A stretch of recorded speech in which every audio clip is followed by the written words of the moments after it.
Alhamdulillah pemirsa, dulu ya ketika saya alhamdulillah ya, mudah-mudahan ini kisah diizinkan Allah Subhanahu wa taala.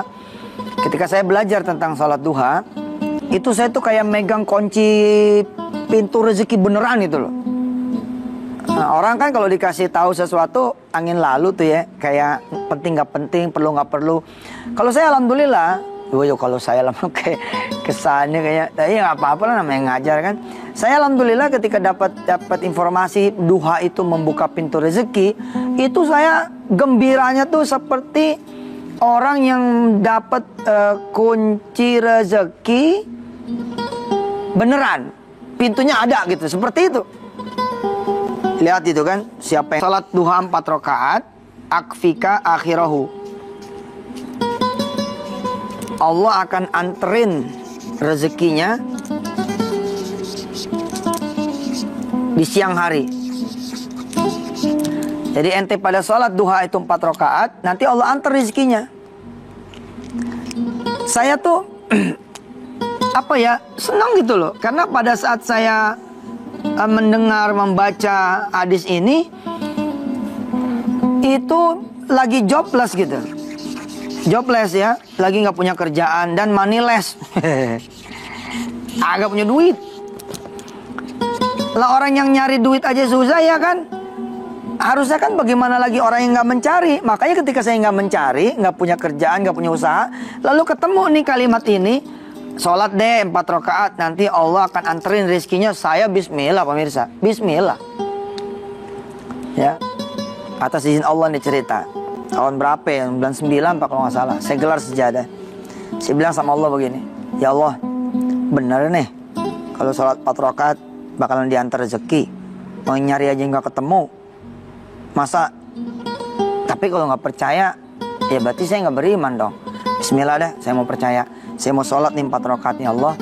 Mudah-mudahan engkau betul-betul menjalankan apa yang dikatakan Rasul. Ya, indahnya ungkapan Nabi kan bahwa dia salah satunya adalah benar, merupakan janji Allah Subhanahu wa taala. Udah, saya sholat duha deh. Sholli sunat duha, begitu saya bilang, rakaatnya lillahi ta'ala. Allahu Akbar. Ketika sholat saya mau meyakini betul bahwa setelah selesai salam-salam tuh duit udah ada gitu. Benar pemirsa, begitu sholat rakaat yang kedua itu ada yang ngucap salam.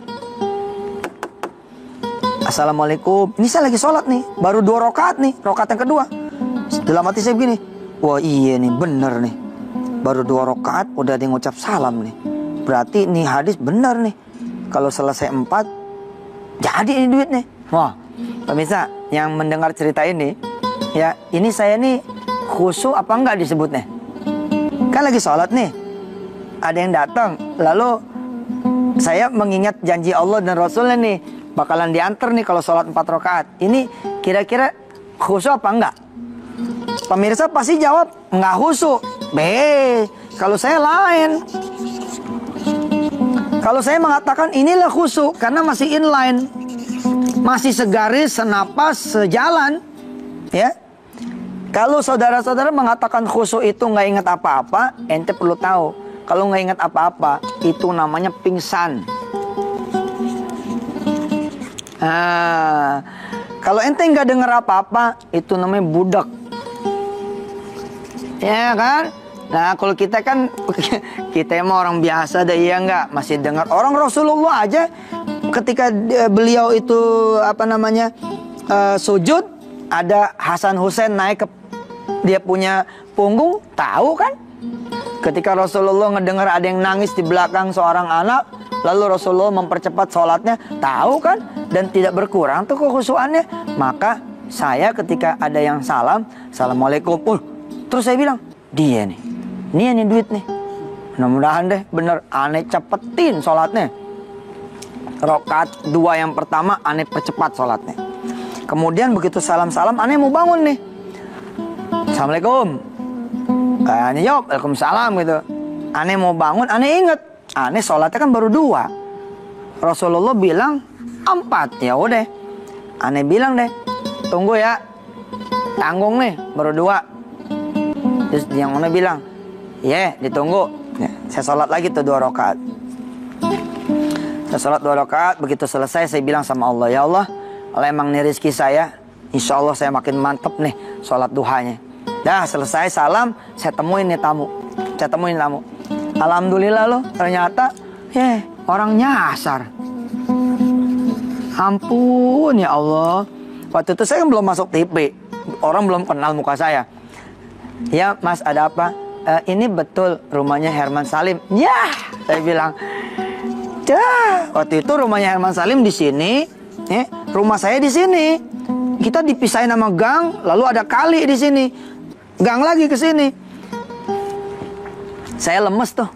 Saya bilang sama Allah begini, loh, elah, sekalinya percaya ternyata nyasar. Kirain beneran. Ya udah, saya unjukin aja dia.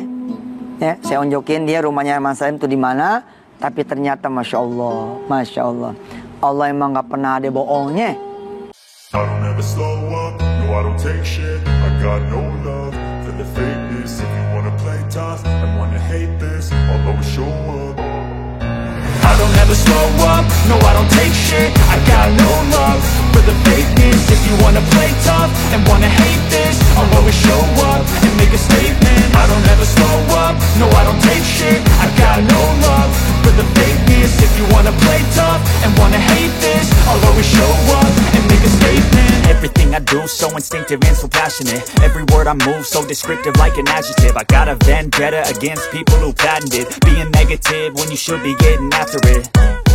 I got facts over tracks, this and that. Spitting slow, spitting fast. I could roast, I could gas. Think I'm okay at last, but I don't know if that can erase all the past. And the pettiness, a reflection of the emptiness. Hilarious, you think you're worth my time, you're delirious. Mysterious, because you hide behind a fake exterior. Inferior, you know I'll always be a bit superior. Get off of me, this ain't no humble brag. I want you to hear words, you can say them back. I want you to feel free from the chains that last, and to believe in what you got, it was built to last, yeah.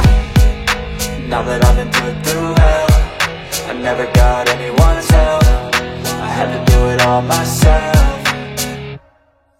I don't ever slow up, no I don't take shit. I got no love for the fakeness. If you wanna play tough and wanna hate this, I'll always show up and make a statement. I don't ever slow up, no I don't take shit. I got no love for the fakeness. If you wanna play tough and wanna hate this, I'll always show up and make a statement. Gonna learn the consequence of being incompetent. Mental health is confidence, dreams and some honestness. I'm not here to save the day, that's for you to take away. I could play a million mind games, but instead I say something not illogical, something that is topical. Rub it on and watch it go, make yourself unstoppable. Dreams are irresponsible, but they're always